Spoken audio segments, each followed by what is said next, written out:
My name is David Russo. I'm one of the rabbis here at Anshe Emet Synagogue in Chicago. My name is Rabbi Dror Chenkin Gold, and I'm one of the rabbis here at Anshe Emet Synagogue in Chicago. And I'm Michael Siegel. I'm also one of the rabbis here at the Anshe Emet Synagogue in Chicago. Our congregation is one of the oldest conservative congregations in the city of Chicago. It's over 140 years old.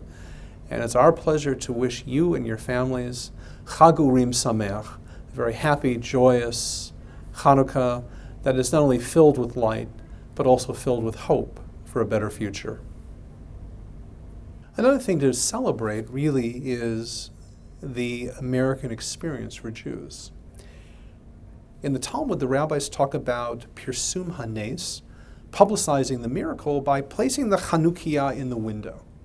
And one of the questions that are asked over the course of history is the question about, well, in a time of persecution, should I put my Chanukiah in the window? Will I be inviting a negative response from the populace? And there are Jews in the world, especially in France and in Europe, that really will be wondering this year if they can put their Chanukiah outside.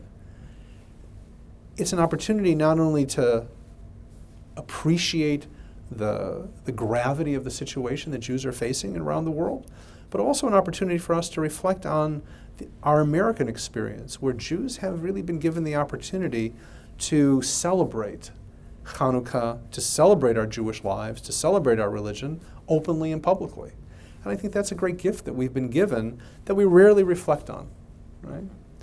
That we can have a public lighting of the Chanukiah, that we can place our Chanukiot in our windows without fear and with a real sense of openness. That, I think, is part of the miracle of Hanukkah that we live in. Because I can assure you that in times gone by, our great-grandparents, our great-great-grandparents could have never conceived of that, could never have conceived of the kinds of relationships that we've built with the Christian world, the coalitions that we have with our brothers in other religions, right? And that's part of the American experience that has really enriched us in so many different ways. And so that's part of the light, I think, of the holiday as well, things to celebrate. It's interesting when we reflect on that you could take Hanukkah because it's about a group of people who had a particular Jewish identity and are fighting to maintain the separateness and the specialness of that identity. You could take it as a place of division, but actually, maybe the sense of publicizing the miracle is saying, right, don't take your separate Jewish identity, your separate Jewish specialness and hide it.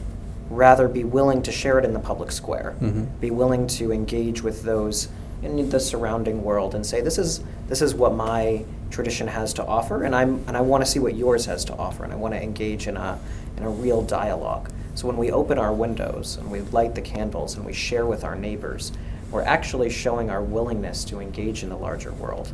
That's both a great privilege of what it means to be an American and to live in this country at this time in this place, and also a statement of our desire to be part of a larger society while holding on to our own uniqueness and to balance those two things.